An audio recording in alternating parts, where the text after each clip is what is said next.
opinion, I feel like Karen had a way better night than everybody else thought he did. But I do feel like Jaron Ennis ultimately did pull the win, but he definitely has a lot to work on, a lot more fundamentally. He needs to work on his jab. He definitely needs to work on cutting off the ring. Because a lot of people say that, oh man, like Karen was running, but it's not that he was running. He was just doing exactly what he was supposed to do in order to be fighting the caliber fighter that he was fighting. You can't be engaging with somebody who's a good puncher, and you're not that big of a puncher. He knew that he had better head movement than Jaron Ennis. He knew that he had better legs. If you guys look at Karen's legs the entire fight, I said this to myself. I'm watching the fight on pay-per-view at home. Bro, Karen's legs is so big. Like, his calves are humongous. Like, you can tell that he just does a lot of road work or whatever it is. I don't know what it is, but his legs were in tremendous shape. So I said that. I said, there's no way that I can say that Karen just completely lost the fight. I feel like, if anything, it was a draw, in my opinion.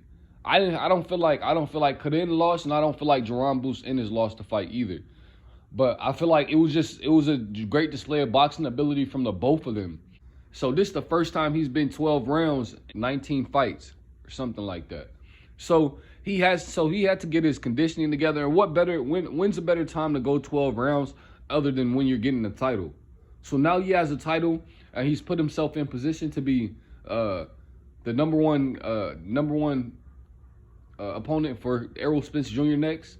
But in my opinion, I don't feel like Jaron Ennis is ready for Errol Spence just yet. I feel like he has a lot more to do. Maybe give it like one, maybe two more fights before going into a fight with either Spence or Crawford. I feel like if he goes into a fight with Spencer Crawford right now, I'm not gonna lie. I feel like those mistakes that Jaron Ennis made last night, Errol Spence and Terrence Crawford would have capitalized and picked up on so quickly that it would have been so obvious. It would have been so blatantly clear that they won the fight. It wouldn't have been no going back and forth. It would have been and we have to realize that Errol Spence Jr. is in there. He is crushing bones, breaking eye sockets, and Terrence the Bud Crawford is fundamentally sound. He's one of the best fundamentally sound fighters in the game. So I can't give you guys my complete breakdown and or analysis of this fight just yet, just because I need to go back and watch the fight again. We all came into this fight and was expecting a knockout from Jaron, because that's what he kept on saying in the post interview. I mean, inside in his conferences, kept on saying, "Oh well, you know what? I'm just gonna knock this guy out. I'm gonna go in there and do this and do that to him."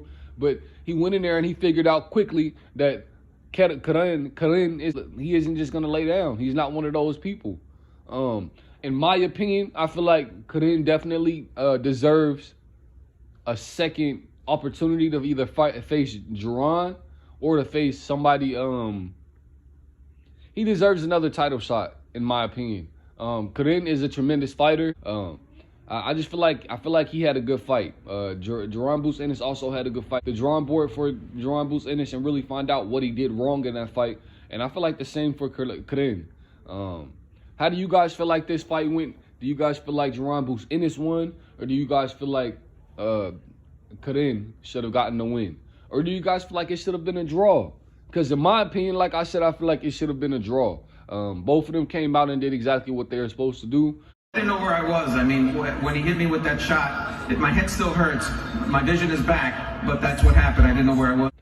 Man, I just want to say, for Hector Garcia, man, I'm sorry about what happened after the fight with Gervonta Tate Davis, and I pray that you make a speedy recovery and you go back to fight at 130.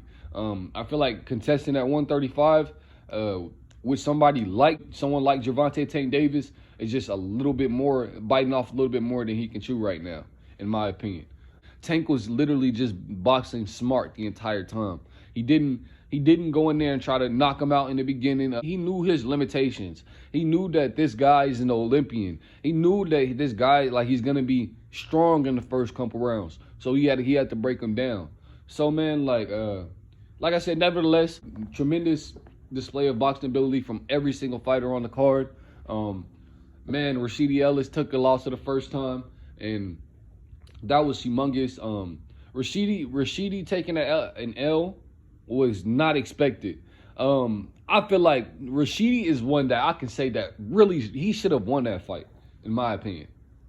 Rashidi Ellis, he whooped that guy's ass the entire night. Rashidi Ellis whooped that man the entire night, up until the last 3 rounds. And that's when the guy scored a couple knockdowns. But Rashidi Ellis got right back up. So in my opinion, regardless of the knockdowns, the 2 knockdowns that he got, because he didn't get the last one, regardless of the 2 knockdowns, that's still not enough to win the fight, bro. This guy was blatantly losing the fight the entire, bro, for 10 rounds, at least 8 rounds, 8 to 9 rounds, I would say that Rashidi Ellis was completely outboxing and outclassing this guy the entire time. Someone who is known as to be a big puncher and known to do this and do that in the ring. So, man, like, I don't know, man. I'm glad that last night everybody got to go home to their family, though. Yeah, man. Let me know what you guys think about these fights in the comments below. Let me know who you guys want to see up next. But until then, you can like, hate, comment, subscribe at Zaboxing Nation. And we signing on.